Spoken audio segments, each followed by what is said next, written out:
Hi there. My name is Robin Koman. I am a game designer, author, and educator, and an out and proud lesbian. And it is my pleasure to talk to you today about 10 tips for better LGBTQ plus characters. It's a short talk, so we're going to move quickly. If you have questions, please throw them into the chat. You can also reach out to me later on through things like my website or LinkedIn or Twitter. So if you're going to write about LGBTQ plus characters, tip number one is to learn about the community. Being part of the LGBTQ plus community isn't just about sexual orientation. If you don't know the difference between gender identity, gender expression, sexual attraction, and assigned sex, you should learn. So briefly, it's the difference between how we see ourselves internally, the way we present ourselves to the world based on things like hair, clothes, cosmetics, and manner, who we find sexually and emotionally attractive, as well as a genitalia-based determination that was done at the time of our birth. If you'd like to dig further into this topic, I would suggest looking at something like the gendered unicorn or the genderbread person. In addition to learning about the community, learn a bit about the history. Recognize that past and current life as an LGBTQ person is very different depending upon where you're from around the world.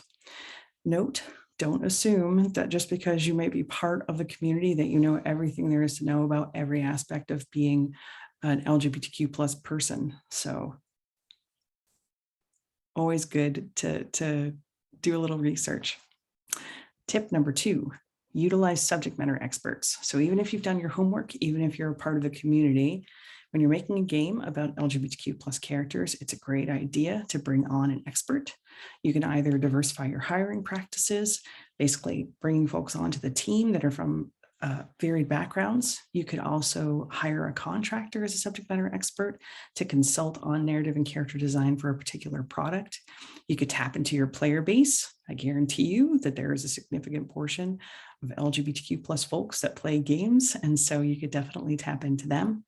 You could also consult resources like the Human Rights Campaign or GLAAD, the Gay and Lesbian Alliance Against Defamation. The earlier in the process that you bring a subject matter expert on board, the better. And certainly when you get to the point where you're play testing, make sure that you're inviting members of the LGBTQ plus community into your play tests so that you can get feedback from those folks. Tip number three, avoid flat and static characters. Now, if you've studied creative writing before, you've probably heard the pairing of flat versus round and static versus dynamic. So for those of you who aren't familiar, flat characters are basically like cardboard cutouts that are meant to represent a person. They don't have any depth of backstory or motivation that justifies their personality and behavior. So you can imagine they feel a bit artificial. Static characters don't change. And so no matter what happens to them in the course of a narrative, they will act, react, and behave the same way as they did at the start. Not only are flat and static characters often difficult to empathize with, but in many cases, they're actually annoying or unlikable. So, obviously not desired traits. Tip number four is to avoid stereotypical characters. But what do I mean by stereotypical? Generally, stereotypical characters are going to make assumptions around behavior, dress, and romantic habits. So just as an example, not all gay men are flamboyant, flirty partygoers who like to do drag. Not all lesbians are butch women who love power tools and are seeking a monogamous marriage and children. Not all bisexuals are promiscuous or indecisive. Not all asexual or ace folks are cold or awkward or distant or introverted. So, these stereotypes obviously are often inaccurate, harmful, so just don't fall into that trap of lazy character design. Also avoid stereotypical roles for characters. LGBTQ plus characters don't have to be sidekicks or romantic interests. Also, please avoid vilifying queerness. When you're designing a game character or even looking back on villainous characters in games you've played in the past, in many cases, those characters exhibit qualities, whether it was done, subconsciously or consciously by a creator, that are coded queer, basically meaning that they exhibit traits that people associate with being LGBTQ plus. And so, it's used as a way to other a character or make them a target to revile. So please avoid that stereotype. Tip number 5, avoid stereotypical story arcs. When the story centers on queer characters, there are definitely some stereotypes that should be avoided. Some of them are just a little overused and not necessarily harmful, like coming out stories or stories of first love. Like, they can be quite charming, but they've been done a lot. Certainly stereotypes like stories about cheating or being cheated on, conflicts over whether or not to have children, are potentially more harmful and, again, overdone. Probably the largest stereotype to avoid is the association between being a queer character and death.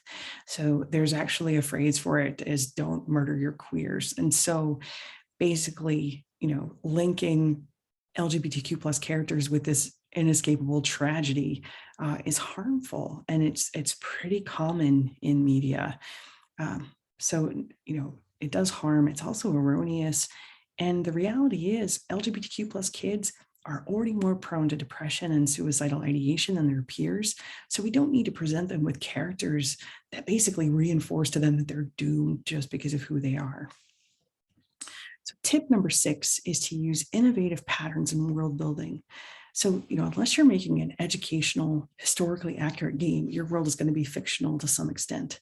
And so whether it's a real world time and place that you're changing a little bit, or it's you building your own world from scratch, there are going to be intelligent life forms, which means there will be culture, right? And norms, things that guide the way people behave toward one another. Depending on how close or far your game is from the real modern world that we live in, you have to decide how many real world perspectives on behavior should creep in to this fictional world that you've created. Even when it comes to nature itself, if you've created a fictional world, the laws of nature don't have to express themselves in the same way as they do in the real world. I, for instance, dream of the game that presents me with a cast of characters that's entirely queer in a world dominated by LGBTQ plus characters. And you might say, why? Why create a game where perhaps straight cisgendered characters are missing or a minority?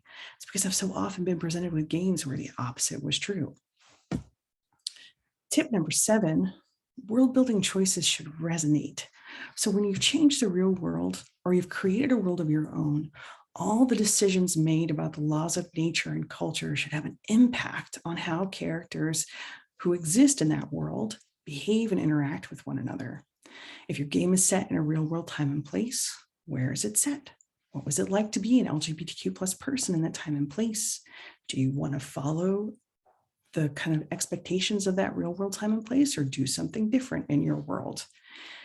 If you do something different, how is that going to affect your LGBTQ plus characters and the way that others in the world respond to them?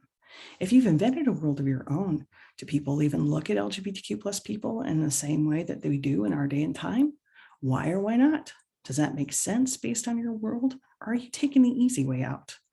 Build a sense of connection, of causal relationships between your world and the characters in it. Otherwise, you'll break people's willing suspension of disbelief. Tip number 8, don't default to non-player characters. Ellie from Naughty Dog's The Last of Us 2 is the first time a AAA game has featured a lesbian protagonist that's not the result of a customization system. We have yet to see a game with a non-customizable player character that is a gay male. Now, there are indie studios like Don't Not Entertainment who have given us some great LGBTQ plus characters, but the AAA industry needs to create more of them as well.